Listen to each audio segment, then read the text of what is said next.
Watson, continue getting into this amazing report I'm giving a lot of attention to because it's so important. A textbook, a policy review, a proposal for government, and here he is decades later, Obama's science czar, the guy he co-authored it with, advises Congress and President Bush, showing it's nonpartisan. And so all of this is going on. The right-wing media is trying to make it a partisan issue to distract, really.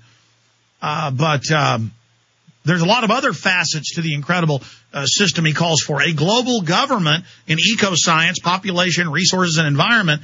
It will carry all this out with a environmental police, which now they have in New York and San Francisco and many other areas. They're getting city environmental police running around harassing people. Yeah, I mean, the other main shocking thing in it, after the proposal to sterilize people through the water supply, is under the subheadline involuntary fertility control on page 786, it says, quote, the development of a long-term sterilizing capsule that could be implanted under the skin and removed when pregnancy is desired opens additional possibilities for coercive fertility control. The capsule could be implanted at puberty and might be removable with official permission for a limited number of births. So he's talking about, by law, the government implanting a device in the body of young men and women at puberty. And it says you go before a board of social workers, and then your babies are taken and raised by them. Yeah, that's the other one. You have to prove that you're worthy of licensing for parenting is essentially what it is. It doesn't matter that they're 5 to 7 times more likely to abuse children, that they're the scum parasite control freaks. I mean, let's put this scumbag up on screen. What is it about all these guys that they want to run our lives, but they can't run their own lives? I mean, they are just such trash. The thing about it, Alex, is the biggest obstacle is people support their opinions. I read a response to a Daily Mail article about the Marie Stopes issue, and it was a woman reasonably outlining the need for government to breed humans like farmyard animals. And this was a woman who was trying to sound reasonable about it, and she was supported by the majority of other people that made these comments.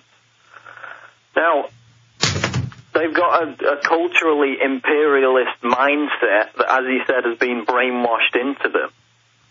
People need to get past their tribal racism and this class elitism and realize that this is not just targeted at brown people or welfare scum. They're putting it in municipal water supplies, for God's sakes. This is targeting everybody.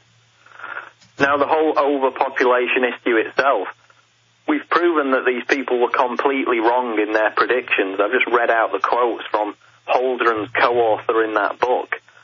Now, you can have a debate about, is overpopulation a problem? The fact is, would you rather have an overpopulated but free society or a sparsely populated, hyper-fascist society where the government regulates every aspect of your personal life down to the level where they implant a device that prevents you from getting pregnant? Now, well, I'll tell you what else is sick, Watson. There are commenters in your story at prisonplanet.com, your part 2, if folks want to find the first part, which is encyclopedic and very important for everybody to read. If the average American would get as knowledgeable about eugenics and the New World Order and the architecture that the elite have built on a planetary scale, what they've already done to us, their current operations and their future plans, if people were as knowledgeable about that as they were about football or baseball, we'd be in a free society. I mean, this is life and death. And they're in here commenting, saying, we're backwards idiots. We're for the welfare scum. You know, we've got to get rid of these people. Hey, dumb racist. You do that through education. You help these people. The Royal Commission on Population, the blueprint for all of this in 49 out of England, declassified in the 70s, states that they actually want to make the third world population swell. They want to get rid of their competition in the West and then call everybody off at the end. This isn't about the earth. It isn't about helping people. It isn't about tough love. And you are being shot up with the mercury and the cancer viruses. You are drinking the sterilants. You are being chemtrail sprayed. because the White House science chief is announcing that as well. Don't you get it? Again, these are the sickos in the system that feel like they're part of the establishment. And you're not. You're not part of the establishment. I'm sorry, Watson, go ahead. Alex, the fact is about overpopulation, as the figures show, in Europe, in South Korea, in Thailand, places like that, if you modernize, if you improve living standards, population gradually levels out naturally of its own accord. Now, we know that's not going to happen in the third world because this global corporate slave system, needs its reservation. It needs its wage slaves to produce the crap that we consume for pennies on the dollar. That's why the third world's not allowed to develop. It's also not allowed to develop in the more remote areas because, and this is exposed in Durkin's excellent documentary, The Great Global Warming Swindle, third world countries are not being allowed to develop under the guise that they're going to increase their carbon footprint. Again, it all comes back to this. Global warming is hurting the environment in the long run because it's preventing us from having a good environment. It's preventing third world nations from developing, from becoming economically better off, from stabilizing their populations. But that's what naturally. The Royal Commission says. It says we're not going to let them have industrial capacity. We want them to have a people bomb to hold them down and eat up their resources so they don't challenge our hegemon. So it's all a global game of chess. And then once their populations bloom, then we'll use sterilization and disease and war to knock them out in the next phase. And then we're going to go and target our most intelligent here, break up the families in the West so no one can oppose them to the point of where only the elites can even talk. That's what Orwell wrote about because he'd actually worked at the BBC in propaganda. But that's what the elites talk about now.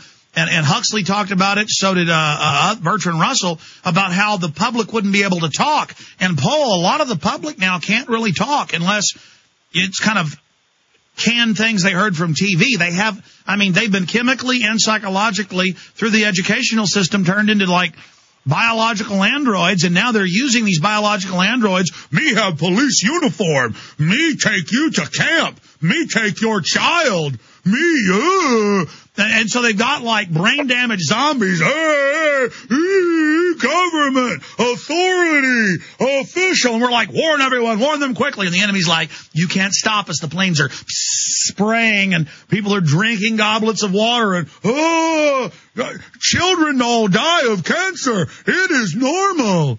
I mean, where does it end, Watson? How do we get through to these idiots who think that mass sterilization, forcibly aborting babies and planting implants by government decree in people at puberty is a sensible idea?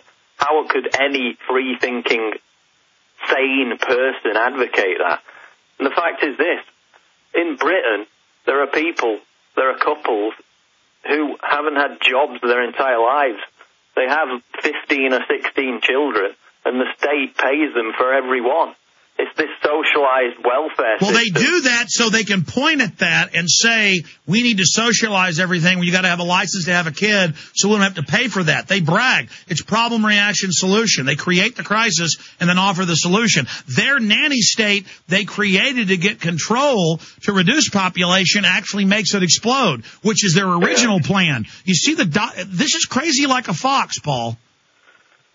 So how about removing the incentive for people to have 16 kids in the first place? No, they're not going to do that because they want the person that has 16 kids. They're going to put cop uniforms on them, and they're going to be, me take you camp, me drink fluoride, and then they're going to take the vaccines with the cancer viruses and die at retirement, and that's their biological android in their first phase before they go to the robots to enforce for them. This is all stated. I'm serious, folks.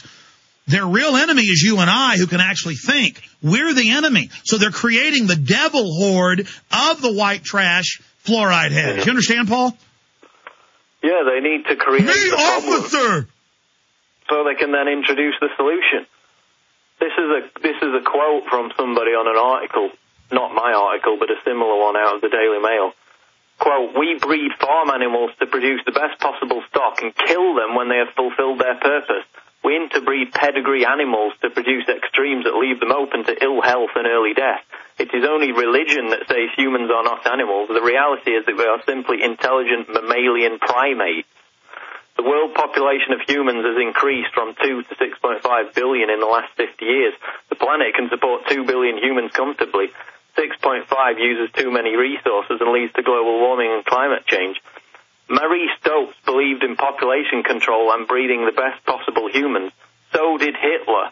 Neither of these aims are bad in themselves. That's the attitude of people. But see, they're playing the part of, oh, you're all animals and can't make a decision. We're the elite beyond good and evil. We're going to get rid of you. No, you bastards. You don't control our lives. We're not your slaves. I'm a sentient, alive creature who's conscious. And I'm not your slave, and I have a right under universal law to defend against you, you control freak cowards. That's what you are, is filth.